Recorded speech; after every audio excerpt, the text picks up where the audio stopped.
Saviez-vous que le président de la République française était le chef d'État de 2 pays? Eh oui, Emmanuel Macron est non seulement le président français, mais également l'un des coprinces d'Andorre. Et je vais vous expliquer pourquoi dans cette vidéo.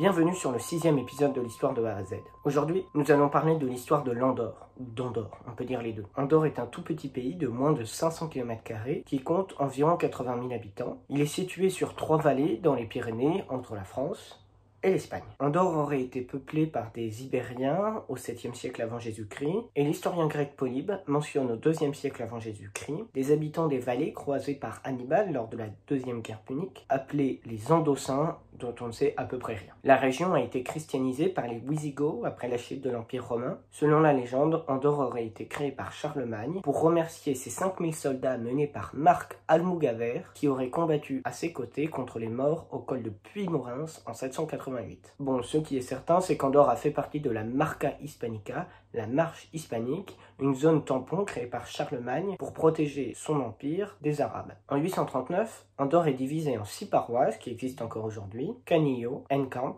La Massana, Ordino, Santa Colonna et Andorre et Loria, qui a été divisé en deux en 1978 entre Andorre-la-Vieille et Escaldès-Engordany. En 1133, le comte d'Urgell, seigneur d'Andorre, échange Andorre contre d'autres terres à l'est à l'évêque d'Urgell, qui en devient donc le suzerain. Mais l'évêque craint que ces nouveaux territoires ne soient envahis par des seigneurs locaux, et il demande la protection d'un noble catalan, Arnaud de Caboët. En 1208, les fiefs des Caboët passent à la maison de Foix. Un conflit est évité de justesse au XIIIe siècle entre les deux seigneurs d'Andorre, et en 1278 est instauré un pareage entre l'évêque et les seigneurs de Foix, c'est-à-dire un contrat de droit féodal qui garantit l'égalité entre deux seigneurs sur une terre qui devient indivisible. Et les frontières d'Andorre n'ont pas changé depuis près de 750 ans. Les Andorrans, c'est-à-dire quelques centaines de paysans, sont trop pauvres pour payer des taxes et règlent pendant des siècles la questia à leurs seigneurs avec des jambons, du vin, du pain, du lait, etc. En 1419 est établi le Conseil de la Terre, le deuxième plus vieux parlement d'Europe. Il ne représente cependant que les quelques 150 chefs de riches familles. La société andorrane est en effet divisée en 2 classes, les cassalers, ou maisonnés, que les enfants doivent quitter pour trouver un emploi, et les feux, fox, grandes familles qui ont le droit d'envoyer plus de bêtes sur les rebêchants, les pâturages fertiles au bas des montagnes, et dont les fils peuvent hériter. En 1449, à la suite du mariage d'Éléonore de Navarre et de Gaston IV de Foix, le roi de Navarre devient coprince d'Andorre. Et en 1589, le roi de Navarre devient roi de France, sous le nom d'Henri IV. Henri IV signe en 1607 un édit qui instaure la coprincipauté du roi de France sur Andorre, toujours en vigueur aujourd'hui, les présidents de la République étant les héritiers des rois de France. La population s'était établie à la fin du Moyen-Âge à 3000 habitants et stagnait depuis car très pauvre et isolée. Au XVIIe siècle est introduit le tabac qui devient quasiment l'unique culture. Andorre vit alors de faibles droits de douane qui lui permettaient de faire du commerce à bas prix. En 1738, à travers la Sentencia Manutentio, le roi d'Espagne exonère de taxes les produits andorrans à condition qu'au moins 10% de la production nationale soit exportée en Espagne. Le XVIIIe siècle voit surtout l'affirmation de la culture catalane en Andorre, à la suite des décrets de Nueva Planta entre 1707 et 1716 par le roi d'Espagne qui a réduit l'autonomie de la Catalogne,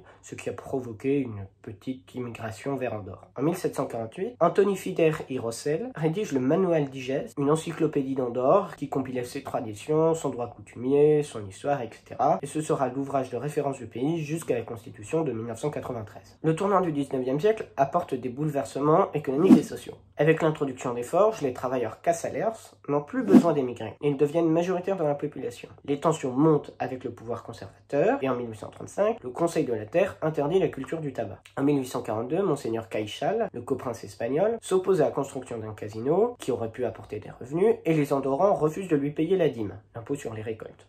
Un homme, Guillem d'Areny Plandolit, tente alors la Nova Reforma en 1866. Il étend le droit de vote à tous les chefs de famille de plus de 25 ans, renomme le Conseil de la Terre en Conseil général, son nom actuel. Le drapeau actuel est adopté. Il suggère également de développer le tourisme, les transports et les communications. Mais en 1881, éclate tout de même la révolution andorrane parce que l'Église refusait toujours qu'un casino soit construit. En 1889, Andorre adopte enfin un système judiciaire, les notaires sont en charge du droit de voisinage, des juges du droit commun et un tribunal d'escorte du droit criminel. Le pays déclare la guerre à l'Allemagne en 1914, mais Andorre n'a pas d'armée. Et au traité de Versailles, tout le monde oublie la principauté, qui reste techniquement en guerre avec l'Allemagne jusqu'en 1958. En 1933, le Conseil général adopte le suffrage universel masculin, mais le tribunal d'Escorts refuse, ce qui déclenche une deuxième révolution, et le coprince Albert Lebrun, président français, envoie une cinquantaine de gendarmes pour calmer la situation. L'année suivante, un aventurier russe, Boris Kosyrev, se déclare roi d'Andorre. Il promettait de construire un casino et de moderniser les infrastructures, ce qui le rend immédiatement populaire auprès de la population. Mais le 20 juin, la police espagnole l'arrête et l'expulse du pays. Les vallées andorranes accueillent plusieurs centaines de réfugiés de la guerre civile espagnole après 1936, puis des résistants français après 1940, et devient une route importante de contrebande pendant la Seconde Guerre mondiale. L'essor d'Andorre survient seulement après celle-ci. Le tourisme est développé autour du ski, la première piste avait été construite en 1933, et autour de la vente de tabac quasiment détaxée. En 1994 est également construit un grand complexe thermal. Andorre devient en parallèle un paradis fiscal spécialisé dans le domaine bancaire, ainsi qu'un pays d'immigration, et sa population explose de 6200 habitants en 1955, on passe à 35 000 en 1975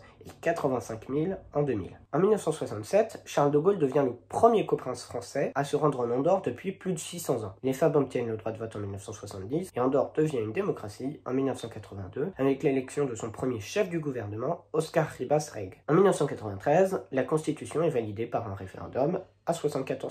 Aujourd'hui, les quelques 10 millions de touristes annuels apportent plus de 80% du PIB, mais seulement un tiers de la population possède la nationalité, puisqu'il faut 20 ans de résidence pour devenir citoyen d'Andorre. Voilà, j'espère que ça vous a plu. Au prochain épisode, retour en Afrique subsaharienne avec l'histoire de l'Angola.